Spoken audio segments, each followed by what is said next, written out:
Hey, Mace, can you turn me up in the headphones?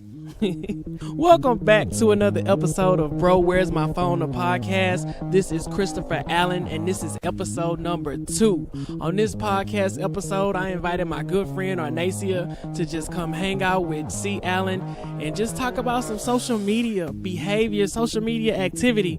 Man, we got a good conversation for you today, so just check it out. Subscribe to the podcast if you haven't, iTunes, SoundCloud, and working on more. This podcast is sponsored by Davis Taylor Artist Development Center right here in Houston, Texas. Now let's start the show.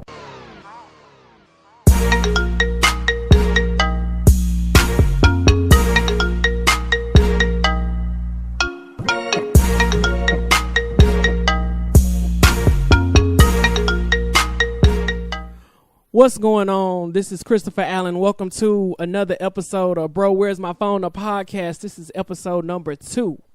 And on this episode, I invited my friend to join me as a guest host on this episode. She goes by the name of Miss Arnaecia. You might follow her on Instagram, LinkedIn, Facebook, MySpace. I don't know. What's going on, Arnaecia? You still got your MySpace page? I do actually still have my MySpace page. And I really know you. You probably do. Yeah. I look at it sometimes, too. I pull it up. Do you still have to log in, or do you? Actually, I had to reset my password. After all these years? Yeah, because I really couldn't remember it. I think it was like my old boyfriend name or something. Oh, I was about to ask you, what was it? All my passwords in the day used to be all my my boyfriend's name at that time. So if you know who that was, then you know what my passwords were. I thought I knew a lot. I'm learning new things about you every day. But before I start the show, I was going to give you all my announcements. Upcoming things for me. June 29th, I will be doing the C. Allen Experience for the Gossiping Heifers live podcast lunch party. I love them. Shout out to Michelle and Rocky, if everybody know. June 30th. Teachers Only Tour in Dallas. I have so much fun on doing the tour with Eddie B and all the comedians, just traveling around the country, doing what I do, empowering people to take dope smartphone pictures and making sure Eddie has some dope shots too as well. Another thing I got coming out that I'm working on, I'm calling it Digital Dope Kids, where I'm teaching kids how to use social media in a productive way, teaching them photography, teaching them mobile video, and teaching them storytelling through mobile.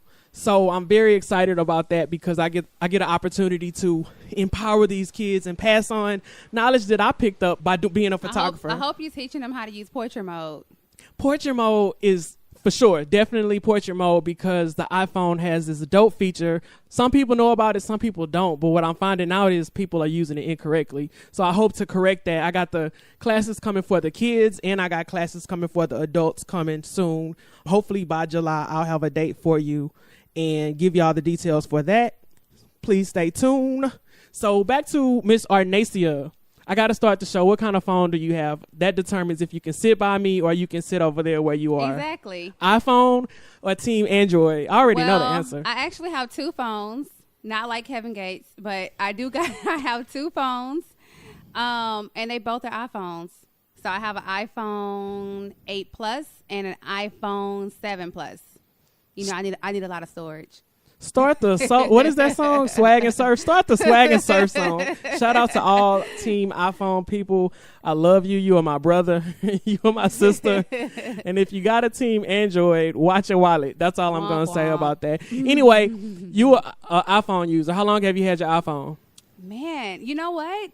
I don't really know. I remember back in the day when I was with T-Mobile, now I'm with AT&T, unfortunately. When I was with T-Mobile, I used to have the MyTouch 3 Android, and then that's the last thing I remember. Then I crossed over to iPhone. I don't remember if I got the iPhone 3 or the iPhone 4 at that time, but I got the iPhone, and ever since I've been hooked on it.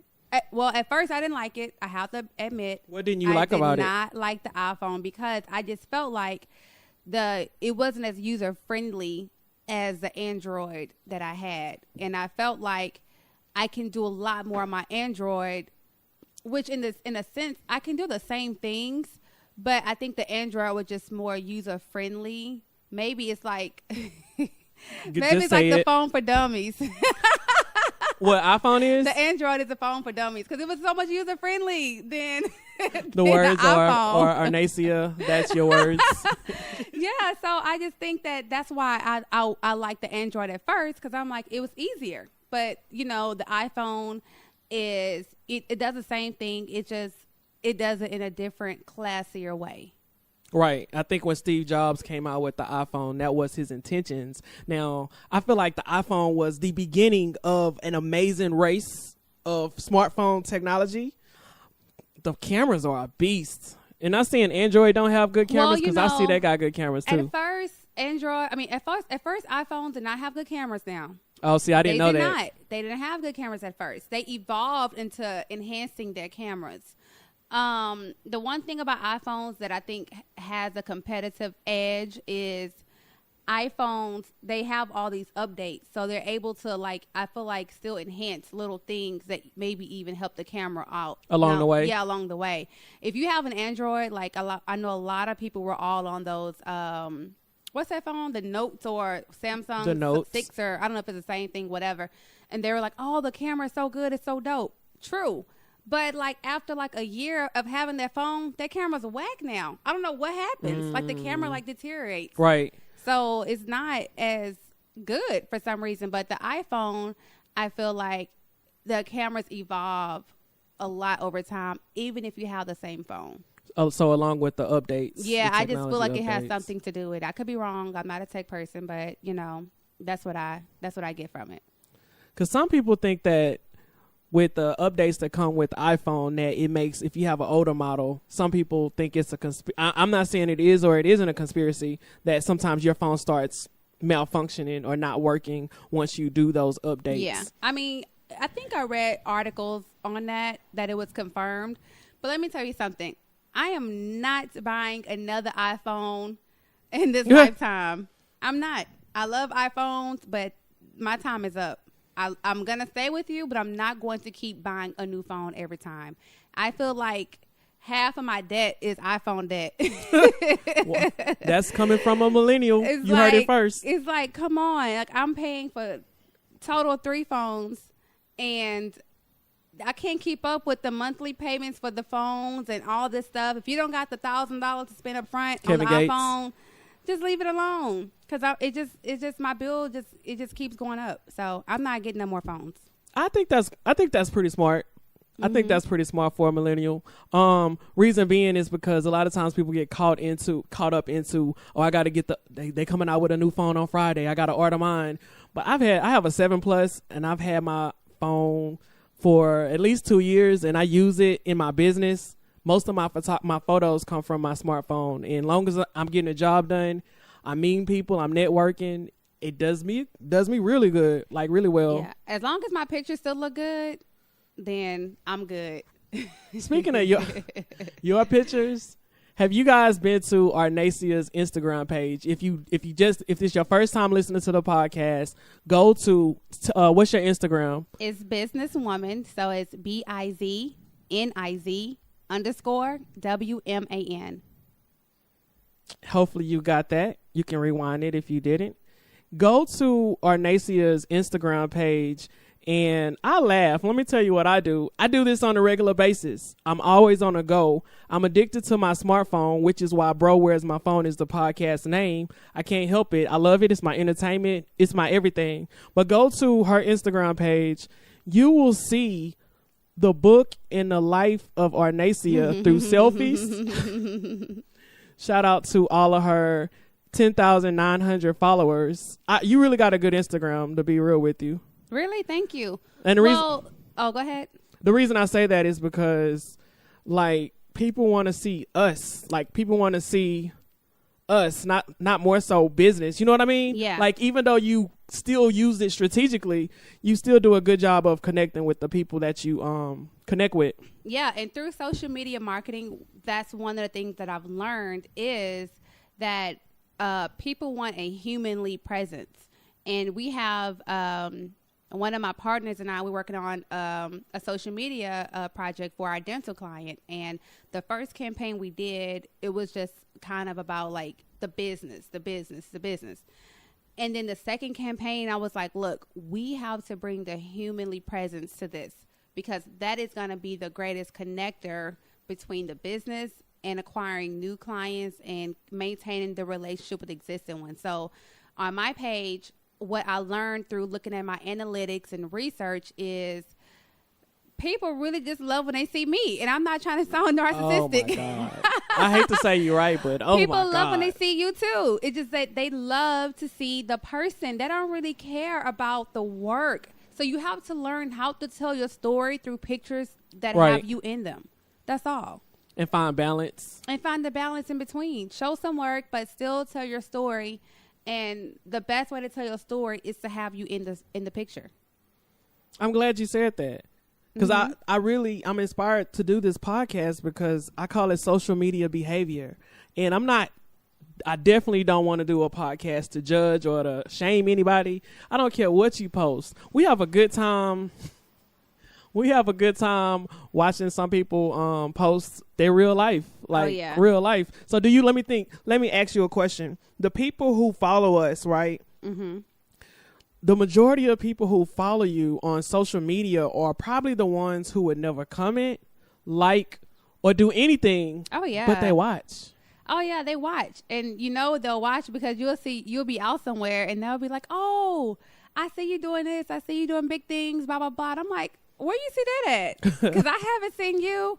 But they're on social media, but they never like or comment on any single thing. So you're like, okay, I didn't even know that you were even seeing my post or checking for me, but everyone sees everything about you no matter if they like it. And this is one of the reasons why I love implementing video online now, because the views don't lie.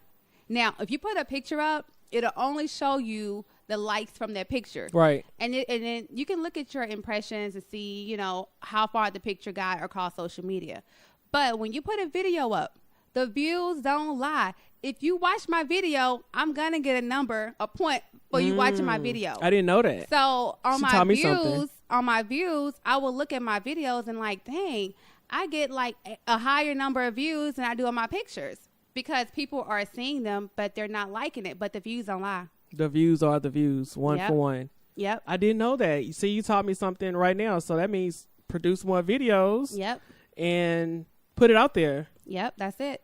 People love video. In case y'all getting all of this good knowledge, just like I am, let me backtrack. Tell people a little bit about yourself, your background, business-wise, and then your best friend, Christopher Allen, is going to tell you how we have freestyle contests in the car listening to Migos. But just give them a little bit about you. So I am in marketing and public relations, and I'm a managing partner of a luxury marketing firm based in Houston called Stunning Empires. And I work a lot in entertainment, beauty, lifestyle, television. So we focus on a lot of events that are cause-worthy, community initiatives, publicity. We've gotten people on Good Morning America. I've been on CNN, a wide range of other networks across the country. And so, but all of that said, I really don't really subscribe to any of those things. I feel like I am an artist, and not an artist in the sense of like a performer. But I feel like I'm just an artist. I'm creative. And that is really what I like to define myself as. And just one of the outlets that I use my artistry is in the form of marketing and public relations. But the fundamental of me, the foundation of me is I'm an artist. I'm just a creative. I'm good at a lot of different things. So I don't really want to be put in the label of just being good at marketing and public relations. I'm an artist. Not just publicist. Oh, I hate that word. Or PR. I hate that word. I know you're an artist because you design, you create, you produce, you direct segments for TV shows that you just happen to be affiliated with, or connected to. Yeah. I'm sure do you still write music? I do, and I'm actually going to start back writing, and I love to write about my experiences and things, especially when it comes to love. That's one of my favorite things. I started that as a kid. Even just like the boyfriends I would have in high school and middle school, I would just like write about them, how they made me feel every single day, good or bad. And I had a rule that it all had to be true. you know. And so I would that's how I got started with writing. And I don't mind the definition of a writer, because to me that speaks to my artistry.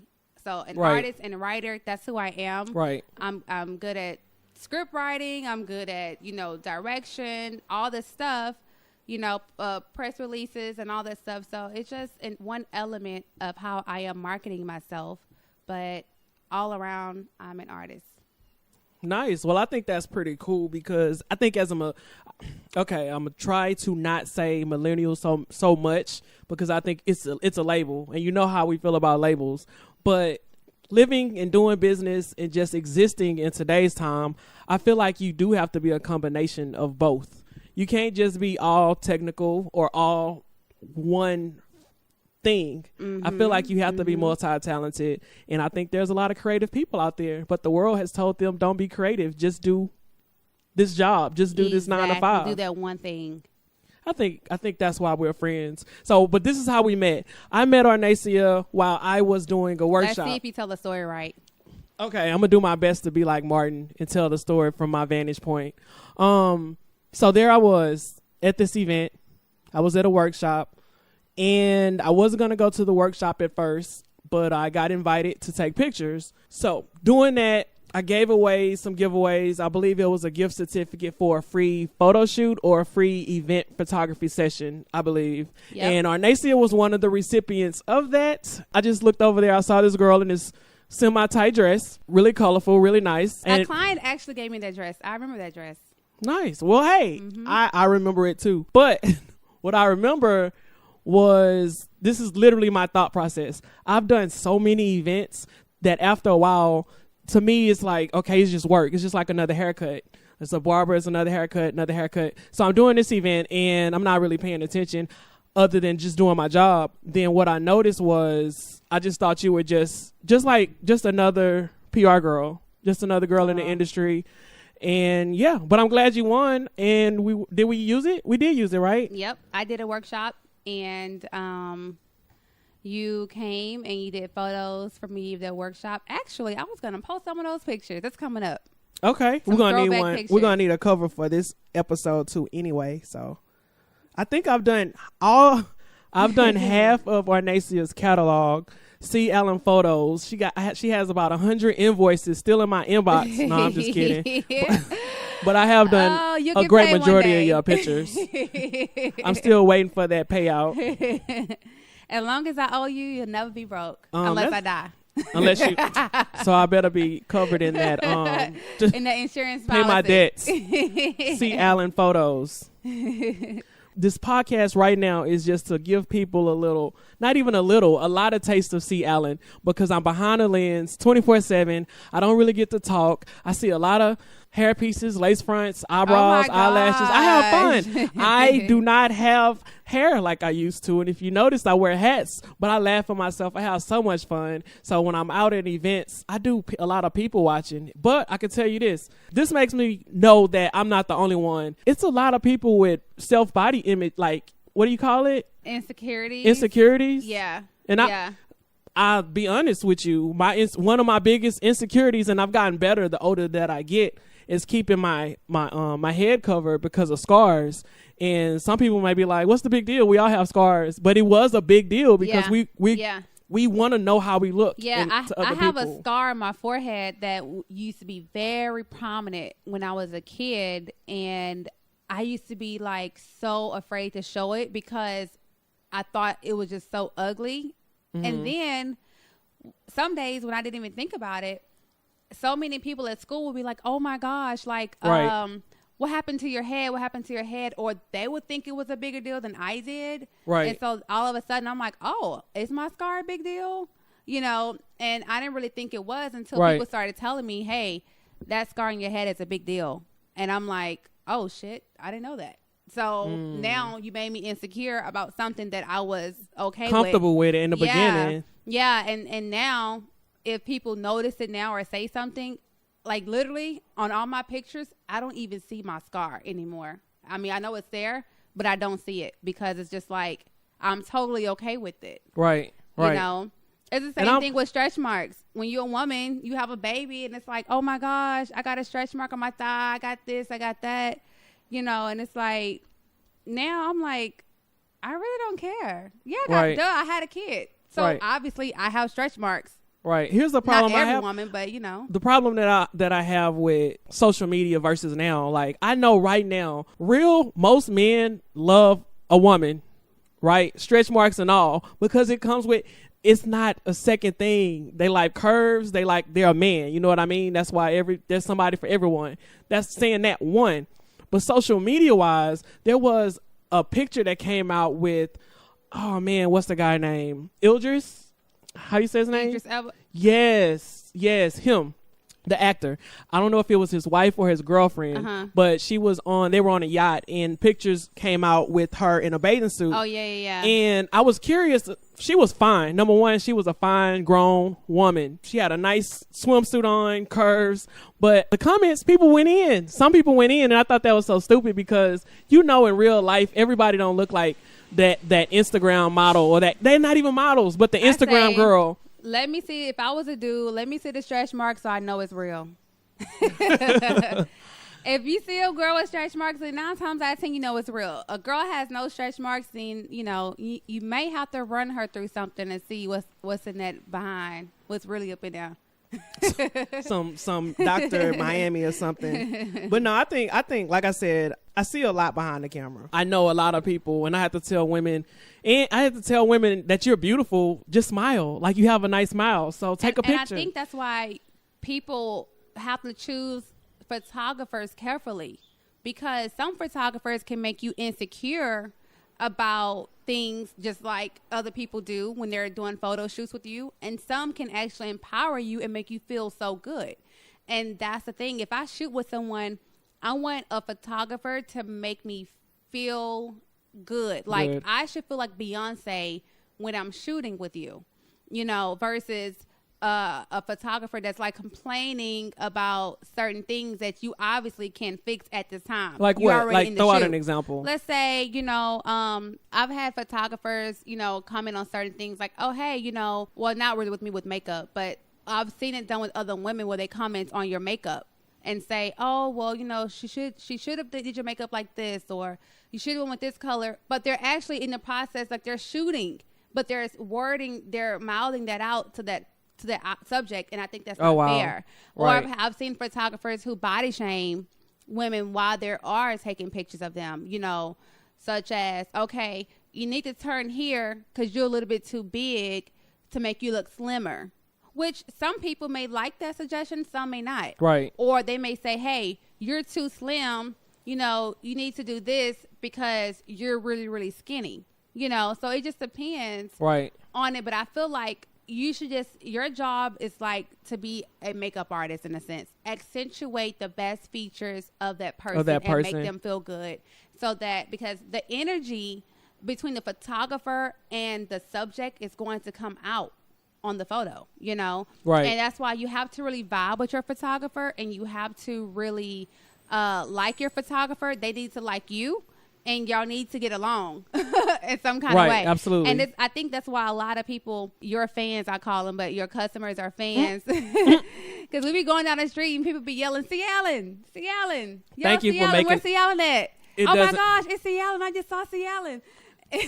You say that all the time. Where they at? I see friends. No. Everybody I see, if I work with you, I'm like, that's my fam. That's my friend. That's my homeboy. That's my homegirl. I don't call them fans yet. I don't. But the thing is, they book you, they love you because of your personality, and I think your ability to make them feel a certain way. And that's what people like in any business. You have to make your customers feel good, but it needs to be authentic. Right. And I think that you find one thing that's good about someone, and you tell them, so that they're like, okay, I love this about me. I'm glad you noticed it. So I think your customers love when you notice things about them that they love as well. Right. I just look at people and I try to get more people to smile. Something that nobody knows about me is that I'll say at least 5 to 10, maybe 8 years, I didn't smile at all. Like I lived inside of my head. I did not smile because I was not happy. And one thing I felt like sometimes we feel like God put something or allowed us to go through something, and it's kind of like, why me? Why did this happen to me? And I literally just wasn't happy. I didn't smile. But once I found that like happiness, that joy again, innocent other people, like I had people who've done some like amazing things for me. So now in return, I want to bring out the good things in you. And I feel like you always like are trying to like put that happiness on other people, like, but bringing it out of them, because even if we go to the store or anything, you're speaking to people, like you're trying to like uplift them and make sure they have a good day, even in that one moment that they're passing through by you in life. And you always like, oh, let me, hey, are you having a good day? Oh, hello, blah, blah, blah. And that one thing can really change somebody's mood. Except in New York. In New York, it's like, hey, man, what's wrong with you? Don't be speaking to me like that. No, but you're right. No, you're right. I that's what I do. I can't. That's me. That's me being myself. Yeah, and see, I'm not like that. Arnaecia is a beast. I'm opposite. The first time I saw Arnaecia, we were in a grocery store. I won't even say the name of the grocery store, but I think the lady. Oh, because we was at Walmart. Oh, okay. I hate Walmart. I wasn't gonna say Walmart. We was at Walmart, and just so happened we both had to get some items, like some groceries and stuff like that. The lady didn't bag your stuff up, right? She was supposed to bag the stuff, and it was something else. I think she actually told me. You got to do it yourself. I needed to do something, which I don't mind doing my own stuff, but I think I didn't like that she felt like she had too much going on, so I needed to do her job. As a customer, she told you that? It was something that she told me, like, in reference to, like, bagging or moving and stuff. I'm like, wait a minute. No. This is your job. You don't tell me that. You can think that, but you don't tell me that. Arnaecia's eyes grew red, and I looked over at her, and she was trying to, like, be nice because I was there. But she was about to bite this lady's head off for not doing her job. I saw Chris, and I was like, oh, she is so lucky. Because I know he hates being embarrassed. So I didn't want to go there. I'm trying to learn. And I wanted to let her know, like, because I'm just big on addressing stuff, period. And customer service. No, you really do hold people accountable. Service. You hold people accountable. That is true. And I'm working on writing, leaving messages on the back of receipts at restaurants if I don't get good service. You finesse that really well. Well, you know what? To be fair, I leave messages on the back of receipts for both. That's true. If you have really great service, I will let you know that on a receipt what I really think is amazing about you and your service. If you give bad service, you're going to hear about it, because I know that once you write on that second receipt that they have to turn in order to get their money, their managers see that. You turn that in, and their managers see that. I used to have other jobs, so I know. 20 and 30. And, the managers see that receipt. So I know that it's going to get back to somebody eventually about what they did or didn't do. Right. Well, I can say that you do, because I've seen you do both. Leave positive messages, and again, it makes the person feel good knowing that they did a good job, because a lot of times at work, nobody really tells you good job. Nobody tells you, hey, you're doing a great job. But what I do notice is a lot of people aren't confrontational, me included. So watching Arnaecia handle business and let people know what they did wrong or what they can improve on, I want to be like that just a little bit, just enough to not get ran over, not let anybody take advantage of me. Yeah. And, it's just all about, like, I think my grandmother just really instilled that into me and my brother about sticking up for ourselves and saying, hey, no, this is not right. And always telling us as kids, we have a voice, express yourself. And so I've just always been expressive, and that's just how I am. Right. And I think right now with social media being everywhere, you really, as a business, you can't really afford to mess up or get it wrong, because people will write a bad review about you. Oh, yeah, for sure. I have a segment coming out. I don't know which episode I'm going to launch it on, but it's called, I don't even have a name for it, but it's reviews, where I read reviews from different businesses. Man, I can't wait for that one, because I got some reviews I want to put out there. Man, I should have had you. I have a lot of experiences, actually, about places in Houston or, just company brands in general that I would love to talk about, but I never really write the review because, when you're a business owner in Houston like we are, we know all these people, or we're like one person away from knowing them personally. Right. So it can easily get back, and it that can you wrote be it? a problem. Well, I know it'll say your name, and I'm okay with that, to be honest. I know you are. It's just that it can be a conflict of interest when it comes to your other peers in the industry. Right. Like, oh, why did you write that about this person's restaurant? Because I'm really close with him and blah, blah, blah. Or, or it can just make it look bad. And I don't want to bring bad attention to what they're doing, like publicly. However, mainstream restaurants, they have a place for reviews and for a reason, And I think that there is a certain level of accountability that we have to find, that fine line of not bringing the business owners or the culture down, but still being able to express ourselves authentically about our experiences. Right. The hard part with that I have is black businesses, and especially black businesses here in the city.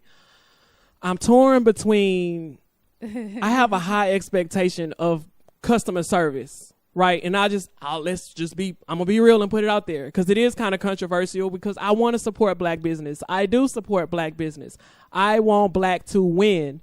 But how do I get a company to, like, if I had, people don't smile, man. I'm going to just be real. I don't get good service when I go to certain restaurants. I never posted about it, but I don't get good service. People act like you're supposed to give you their money. Exactly. I hate that. I'm dealing with that. I'll work it out though. And in my season right now, I feel like I'm all about addressing stuff.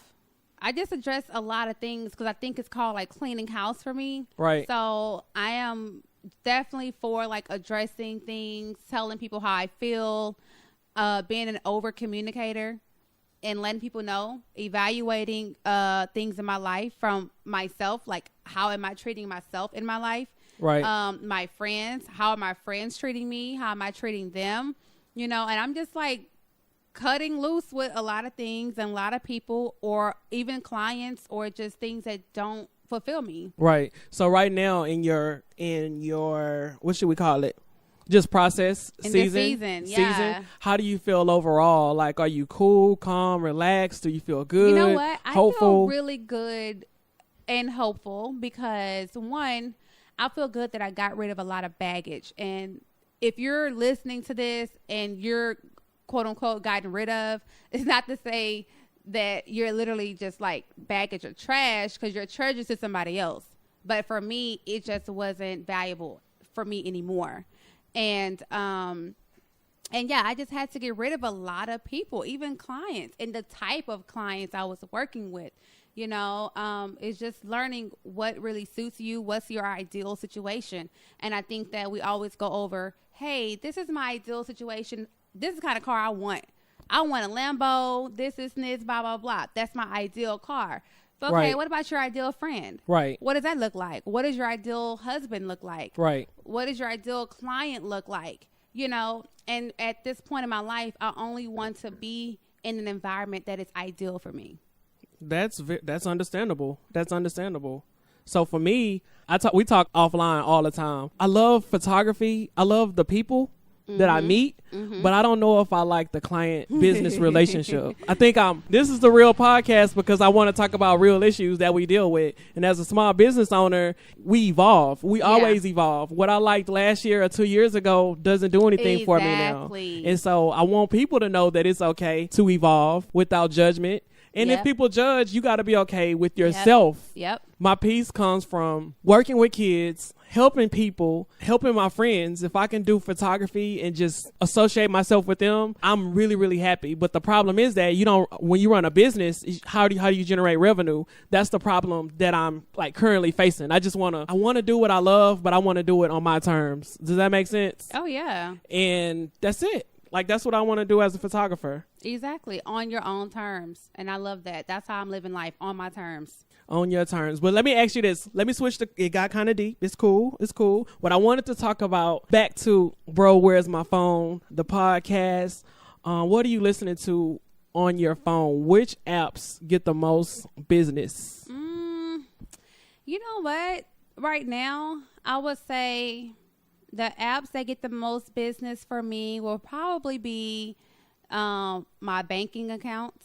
Of course, every day for Those me. banking apps, they get the most business. I have a CRM software for my clients, so it really helps me when I'm not in office to still know what is going on with my business.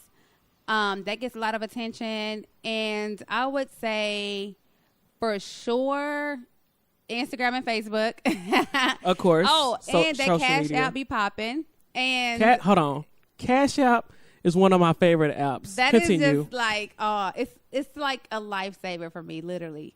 And of course Tidal. I think I use Tidal like several times a day. Man, you be pushing Tidal. I think you get paid to promote them. Dude, how many let me times? tell you. Matter of fact, I you wouldn't shamed work me. for Tidal. You shamed me for not having Tidal. And when Tidal first came out, they did a press conference on stage with all the artists. The thing that I really felt it touched my heart was the fact that we're giving back the power to the artists. Music industries have been ripping off artists for years, since the Temptations, since the beginning of time. New Edition, all got ripped off.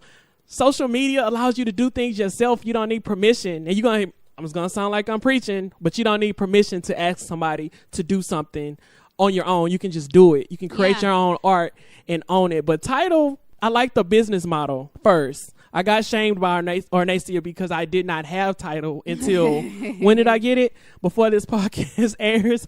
I got it before going to Montgomery, Alabama. I can't believe this. It was like a couple weeks ago. I finally got Tidal. I don't even know how you're even like existing in life without Tidal. And I'm just so honest with that, because it's like, if you are a real, true music lover. I love music. How is it that you not having Tidal is starving yourself? You're just starving. You're in the wilderness alone. Well, you don't gotta be. I always heard you say that, but I was like, I had Apple Music for Apple Music is dope. That just sounds disgusting to me when I hear the word. When I hear Apple Music, it just turns me off, because it's just like, for me, once I got with Tidal, and to be honest, when I first saw all the press conference and all the news reports, I'm like, wait, what is Jay-Z doing again? I didn't know it was going to be as big as it is now.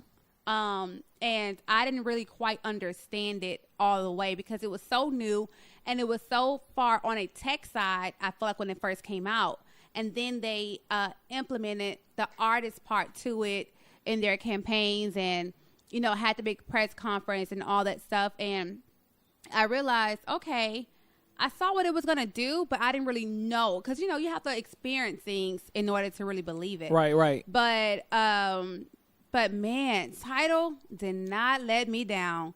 When I tell you, Tidal. My brother had Tidal first before I had Tidal. I finally got on Tidal, and I was just like, I'm in love. But for one, because back then, I think most of us were listening to Pandora. I was about to ask Trash. you, did you stream? Wait. I was going to ask you if you streamed the music before you got Tidal. But if you did Pandora, that's trash. That's streaming music. What makes it trash? Is it because of the commercials? Pandora couldn't pay me to stream music on their platform. Pandora, you can pay me. You can pay me. They couldn't pay me. Let me tell you, Pandora's trash. Okay, now listen. If you go on Pandora, and I know, of course, now they probably have tried to upgrade themselves a lot, because they have Tidal. They got to compete, Apple baby. Music and a lot of competition. But back in the day, when it was just Pandora, pretty much being the main one, you put in, okay, I want to hear songs like Beyonce. Okay, you hear Beyonce, you're going to hear Neo. Right. You're going to hear like Beyonce songs from like 5 years ago. R. Kelly, church and then song. you're going to hear the same 10. It's like they had a contract to get 10 songs to use for Beyonce, and that's they replayed over and over and over again. Commercial. And then you have all the ads in between and that stuff, and it's just horrible. And I never really felt. And another thing too, I feel like if your stuff is really good, whatever your product is, right. If you have a free version and a paid version, then it should be really easy to convert people to the paid version if your product is really solving the problem. Yeah, you know what? I never thought about it like that. Anybody that really had Pandora paid version. I don't either. A lot of people didn't really have that. And you Everybody know what? had the free version. Now that you mention it, what was it? Apple Music, I said. So even though you said when I got Apple Music, and I did the trial version, it felt so good knowing not one single commercial is gonna come on. Like, literally. So what did you like about Apple Music? Well, I jumped from Pandora to Apple Music. So when I jumped to Apple Music, the fact that I can pick my music, pick my songs, and play it right off the bat, and this is before Tidal, that I was exposed to Tidal. Apple Music, I just like the fact that I know there's not going to be any commercials and a playlist that are already curated for you as a user. It can't get no easier than that. Right. So, but like I said, I just got Tidal, and I like Tidal. I like Tidal. What do I really like about it? Same reason why I like Apple Music. I haven't made a distinction yet between the two. That's what I was wondering. I have not. I'm not a big Apple Music person. I know that I've used Apple Music, but I didn't just like go hard on Apple Music because by that time Tidal was coming out, and I just went over the Tidal. As a Jay-Z and Beyonce fan, already a part of. Yeah. So I was just saying, like when it comes to Tidal, it was just like an evolution, like when it comes to music and artistry. So with Tidal, you have the ability to really, really get into music from like way back when all the way to like the future, I feel. But you can do that on Apple Music too. Like, I love the 70s music, Curtis Mayfield. Just going back thinking. I think one of the differences is like the user friendliness from a consumer standpoint. Okay. From a consumer standpoint, I'm not sure how user friendly the Apple Music is, because Apple Music, a brand like Apple, they're so corporate. They are. And they try to appeal to consumers, but from a limited perspective. You understand? So I feel like they would never really get how to fully make a fully functional thing, because they have a lot of other things they are considering. They have to consider. Now, when you have an app like Tidal, where an artist literally makes this app and is behind it and the development of the app, right? They are in control and know their artist to consumer relationship, and they know how to maximize their relationship. Versus Tidal, it's not made really. I mean, you mean Apple Music isn't really made for artists. It's just made. It's a business who made an app just for people to stream. That's it. But the owner is not an artist. So I feel like there's no better connection. What was the guy he met with? Partners with Dr. Dre, Jimmy Iovine. Oh yeah. And just consulted with him about the music industry. Of course, you're gonna consult with people. Look, this is the credit that I'll give Apple Music.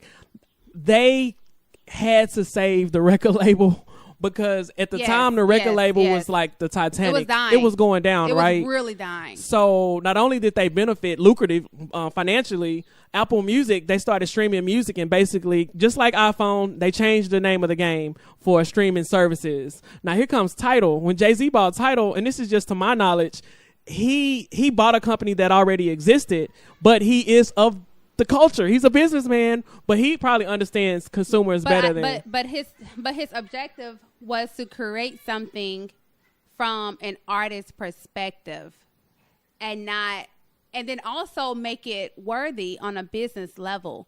So that was the thing. So I know that when he first did all this Tidal stuff, like I know it went over people's heads. People said, "Oh, it was gonna fail, and they're not really getting any subscribers." Self-hate. It was just a lot of people just bringing it down because they didn't understand that he was taking the power from out of someone else's hands into his own. But if you are an artist and you don't have Tidal, you're just out of there, because it's no way that you can really be an artist and not really patronize Tidal or be a part of Tidal from an artist standpoint. I hear Tidal you. is for artists. It is really for artists, and it puts the power back in your control, instead of you having Apple Music, a corporation, tell you how you can relate to your fans. Right. Right. Tidal, you have so much control, and I like they have that a lot part of of creativity and innovation on there with how to really relate. If I want to see what Beyonce worked out to on Tuesday. Oh, if on Tidal? put that out there, I can see what she her On workout Tidal? playlist. Oh, I didn't know that. I can see, You always use Beyonce as a reference. Everybody uses Beyonce as a reference. Nobody says, if I wanted to hear what Ashanti listens to when she work out, or any other artist. It's always Beyonce. Yeah, you know, and it's just like, you know, if you want to see what someone, you know, what's the best music to go to sleep to, or what this person like, and what their favorites are, or, you know, it's just so many different playlists on there, and I feel like you can just get lost. That's the thing. I have yet to meet a music app that I can get lost in. And Tidal, it takes me on like a journey, and I get lost in it. And that's what I love about Tidal. I guess I still, since I'm fairly new, I gotta just keep listening and keep knowing my way around the features, because I discover stuff every day. Tidal is constantly evolving, and with the consumers and with the trends, and I love that. It's like, as the artists evolve, Tidal evolves. Corporations that create musical apps, they don't really evolve with the time. They just evolve with business. Right. They don't think about the creativity. And it's sometimes hard for people to really understand that, because I have that problem, or I had that problem rather, with some of my past clients, where I am such a creative. They understand the business side of things and how they want things to go, but they hire me to bridge the gap with the creativity to meeting their objectives. And sometimes they wouldn't understand that creative side that is really needed. You can be business all day, but you got to have innovation to really make it happen. Right. So let me ask you this. What's your favorite social media app, and why? For entertainment purposes and business? Or a little bit of both? I'm on LinkedIn a lot. I could never get with LinkedIn. Yeah, I'm on LinkedIn a lot. I've gotten clients off LinkedIn. I love it. But I would say Instagram. I'm not a Snapchat person. People keep adding me on there. I don't know why. I would never post a snap or whatever you call it. It's just not going to happen. I'm not on Snapchat like that. I have an account to watch my daughter, but I do not post on Snapchat. But Instagram would be probably, well, you know what?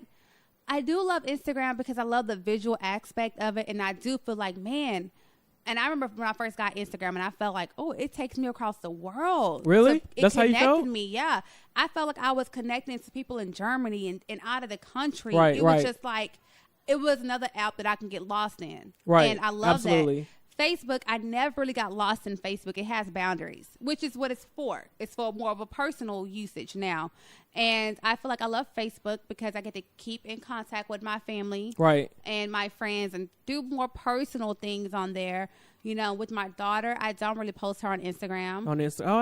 It's just a thing. I really don't like posting her on Instagram like that. I don't like posting a lot of personal things on Instagram. I may post things on my story, but I don't really post things publicly on Instagram. And on Facebook, you will see more things that pertain to my daughter, that pertains to how I really feel about certain things. You know, I will put things out there and say exactly what I feel, you know. Right. And it's more family and friendly oriented to me. Which one? Facebook? Yeah. Facebook? Facebook to me. Facebook? Yeah. I struggle with Instagram. I still struggle with it.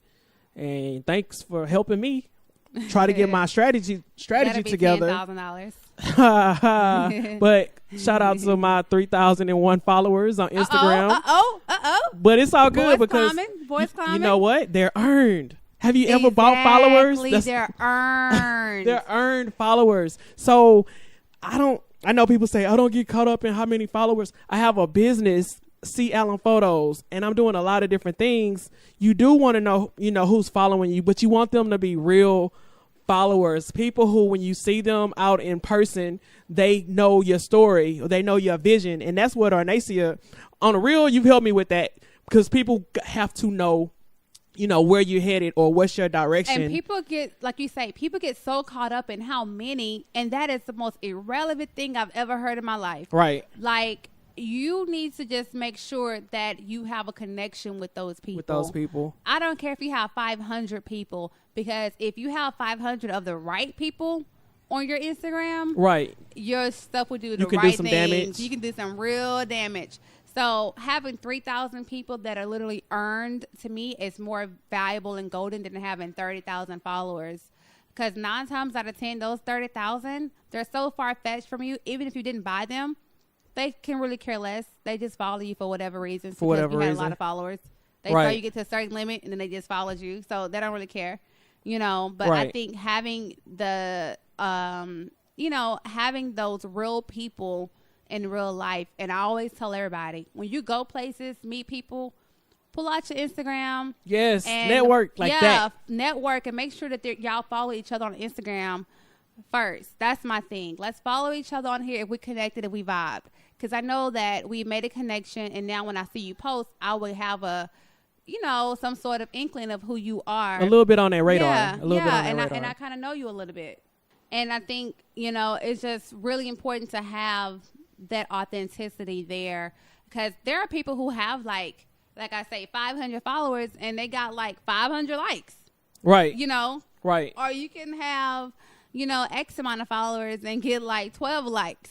So, right. You know, which do you rather? Or it's not even about the likes. It's about, are they really, engaged, are you influencing them though? Influence, yeah. It's your influence. Like, how much influence do you really have over your following? Right. You know? So I want to take a quarter of my followers right off of social media. So if I have an event or if I have a meetup, I want that type of engagement. And you know what? Yeah, because one of my events that I actually did it for a client. And there are people showing up, and I just assumed it wasn't like a big event. It was a small, intimate Was this thing, the one that I was booked for? I don't think so. Okay. And I was just like, okay, all these people coming in, I don't know them. I think they might be her friends and family or people that she knows supporting her. And right. She was like, oh, who are those people? Do you know? I'm like, I don't know these people. When I started talking to them, they said they knew me. I'm like, how do they know me? And I didn't realize, oh my gosh, she said, oh, I saw it on Instagram. So I came. Social media is a beast. I wanted to support. I'm like, what? Social media. That's when I first realized, like, oh my gosh, I have a little bit of influence, because people are actually coming to events that aren't really mine just because I said I was going to be there. Right. And they're coming to support me. Because you influenced them virtually. Yeah, and I've never even engaged with them online. No engagement. We just, I guess they follow me. You. That means that means you are an influencer to those people. Yeah. So I think that's awesome. I think the first time my social media connected for me was I was in my bedroom on Ustream. You remember Ustream? Oh, yeah. I was watching Gucci Man, OJ, what's his name? OJ, the Orange Juice. He was a rapper. Hey. That dude. So I was watching that Ustream account, chatting, and I was like, hey, this is C. Allen from Houston. Shout me out or something like that. And Gucci Man got on the camera and was like, shout out C. Allen. And that was it. I went crazy in this little small bedroom in Humble. I just thought, this is amazing. Great things are possible through this technology. I'm still tapping the head of it or whatever. Oh yeah. But anyway, man, that's what I want to talk about all day. That's what I'm just social media. I have a ton of success stories. The people around me are just doing really, really good. But like every good thing, we have to kind of wrap it up, come to a close. You remember back on 97.9, they used to do shout outs? They used to be like, do you have any shout outs? Shout outs. I want to bring that back. Do you have any social media friends in real life or just on social media you want to give a shout out to? I would probably give a shout out to the person that's texting me right now. And that is Myra Michelle Thomas. What up, Michelle? My business bestie. Dope photographer. Text me about a proposal for a new client that I need to get to her. Shout out to She's so Myra. demanding. She just told me today, and I need to get it to her today. Wow. She doesn't play. You call her Myra. I call her Michelle. One dope photographer. Man, she is amazing. And, you know, you may see or already know her promos by Michelle Media. So that's who I'm going to give my shout out to. Dope. You got one? Man. Oh, man. You know, I know everybody. I'm going to just shout out to everybody right now. I cannot single one person out. Just one.